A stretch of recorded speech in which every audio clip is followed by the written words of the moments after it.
मध्य प्रदेश में सरकारी दावों और जमीनी हकीकत का पर्दाफाश हो गया है। मध्य प्रदेश कांग्रेस कमेटी के अध्यक्ष जीतू पटवारी ने आज कांग्रेस कार्यालय में प्रेस वार्ता कर रोजगार पोर्टल के आंकड़ों में हुए खतरनाक खेल का कच्चा चिट्ठा खोल दिया है।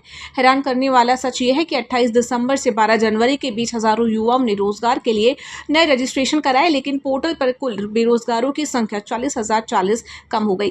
कांग्रेस ने इसे आंकड़ों का कब्रिस्तान बताते हुए कहा कि सरकार युवाओं को रोजगार देने में पूरी तरह फेल है, इसलिए आंकड़ों की जादूगरी से बेरोजगारों को कागजों पर ही मिटाया जा रहा है। वहीं प्रेस वार्ता में नीट पेपर लीक से लेकर व्यापम के महाआरोपियों को खुली छूट देने और एमपीपीएससी के नियमों को ताक पर रखकर की गई राजेश लाल मेहरा की विवादित नियुक्ति पर भी बीजेपी सरकार को कटघरे में खड़ा किया गया है। सवाल यह है कि आखिर युवाओं के भविष्य के साथ कब तक खिलवाड़ होता रहेगा।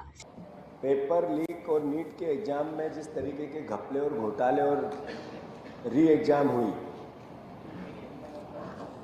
उसको लेकर जनमानस में, अभिभावकों में, छात्रों में, युवाओं में एक अलग तरह का आक्रोश और उत्सुकता है कि जिस देश की शिक्षा प्रणाली, जिस देश का युवाओं के साथ होने वाला कंसेंट ही ईमानदार नहीं हो, तो फिर देश का भविष्य बचेगा कैसे।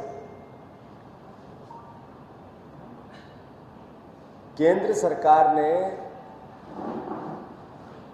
धर्मेंद्र प्रधान जो शिक्षा मंत्री है, उनके नेतृत्व में नीट के एग्जाम में जो धांधलियां हुई, उसके बाद इस स्लाइड के माध्यम से हम आपको बताना चाहते हैं कि 17 विद्यार्थियों ने अपने जीवन की लीला समाप्त कर दी। मध्य प्रदेश के भी कई छात्र इसमें हैं जिन्होंने अपनी जिंदगी पूरी उस भावना से कि मुझे नीट के पेपर से अपना भविष्य बनाना है, पूर्ण नहीं हो पाई तो जीवन ही समाप्त कर लिया। सवाल यह है कि इन बच्चों ने, जिन्होंने भविष्य देखा था, उन्होंने अपना जीवन समाप्त कर लिया, इसके लिए दोषी कौन है।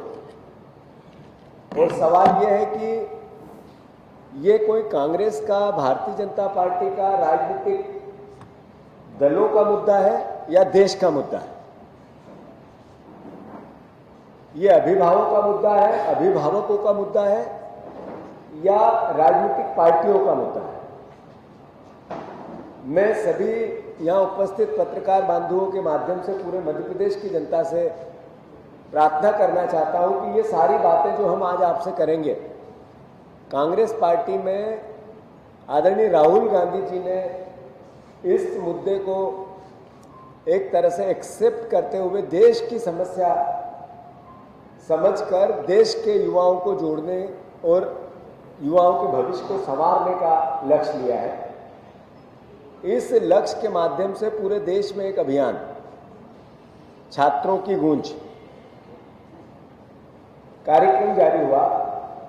उस संदर्भ में मध्य प्रदेश में आदरणीय प्रियव्रत जी, आदरणीय जयवर्धन सिंह जी, आदरणीय हमारी रीना बोरासी, सचिन यादव जी, आदरणीय हमारे समस्त परिवार के लोग जो यूथ कांग्रेस NSUI के अध्यक्षों के साथ साथ एक टीम गठित हुई जो मध्य प्रदेश सेंट्रिक इस पूरी यूथ को लेकर जितनी समस्याएं हैं, क्या होना चाहिए। एक है आरोप लगाना, एक है समस्याओं को पब्लिक तक ले जाना, और एक है समस्याओं के समाधान के साथ पब्लिक से बातें करना, संवाद करना, जनता से संवाद करना।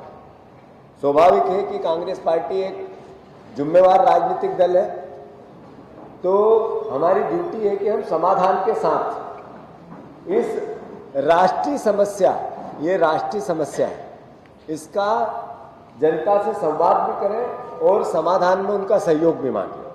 ये मिस टीवी के लिए स्वाति ओगले की रिपोर्ट।